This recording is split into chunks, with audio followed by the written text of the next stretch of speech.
Wala. Dami nga eh, kaibigan. Today, magluluto po kami ng yan. May sabaw na isda.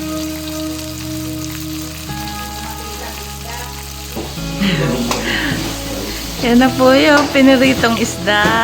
May kangkong. Ayan, kangkong. Tapos, pechay. Gulay lang po sapat na sa amin. Yan. Gulay-gulay lang sa panahon ngayon. Wala lang po. Dahil sawa na po kami sa manok, baka magkapakpak na kami. Ayan. Yan po yung kuya namin dito. Yan po si Kuya Kalbo. Ayan, ayan. Bumabaragdan. Yan po si ate ngayon ang aming tagaluto. Ayan, ang aming ate-ate. Taga-sambong na rin yun. Kami po sabihin ba? Ayan na po, nagkikisa-kisa na. Ayan. Nakugas ka na. Ayan na po, nilagay ng pechay. Ayan. Yun po ang medyo. Kaya po yung pechay, inuna, nilagay ang pechay. Bago ang isda, kasi ang isda po ay busog. Na-iporito. Then, kangkong. Tapos po niyan, kangkong. Kailangan lutuin mo na lahat. Tapos ibabaw po ang isda. Bago ibabaw. Mga ka dyan ang pamilya. Yan na po, ilalagay na po yung kangkong.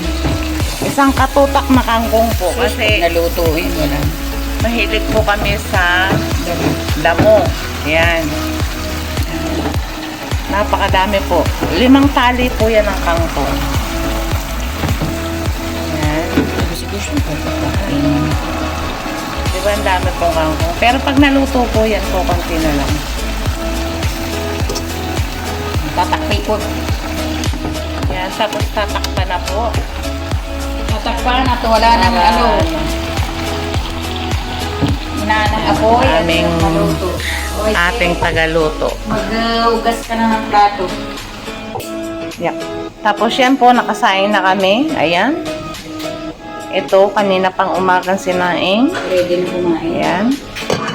Tapos ito po yung bagong saing. Yan. Kanino ba yan kay Malu? Yan. Para po pagluto ng ulam, pwede na po kaming kumain. Ayan.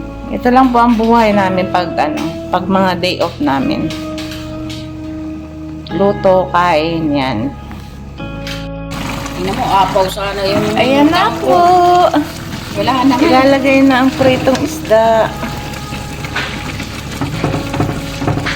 Tuto na yung gulay.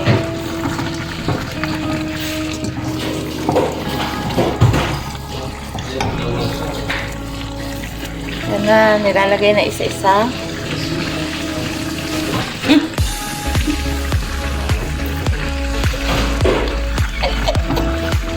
Eh, ano nga ba? O diba, ang sarap ng ulam namin. Oh. Ayan ang tunay na pagkain. Pagkain ng Pinoy. Yes, kuya. Yes. Kala ko sila po. Ay, salamat ka. Hinugasan na yan. Ito na. Magtira ka na lang ng dalawang prito. O kaya tatlo. Dalawang papapakay natin. Tatlo. Tigil sa tayo nila chan. 4 na. Okay, sige. Okay na yan. Wow. Tinikman mo ba? Hindi pa. Okay na yan. Masarap na yan. Ang masarap na Lalagyan natin ng kaunti na asim-asim. isda. Anong asin? Tama rin. Konti? Yes, kunti lang. Sige. Bala. Hindi, Yan. pampaano lang. Ang Sawang sarap ka pa ng dyan. aming ulam sa pananghalian. Sausaw Yan. hindi. Tapos yan po, may paksiw pa kaming niluto. Ayan. Paksiw na galunggong. Ayan. Diba? Ang dami ng pagkain. Tama, kamuti din eh. Bakit? Kain po tayo. May sabaw. Ayan. Parang basa. Sige. Sige. May reno yun. Kain na tayo. Kain na po tayo. Kasama na ko. Hindi siguro.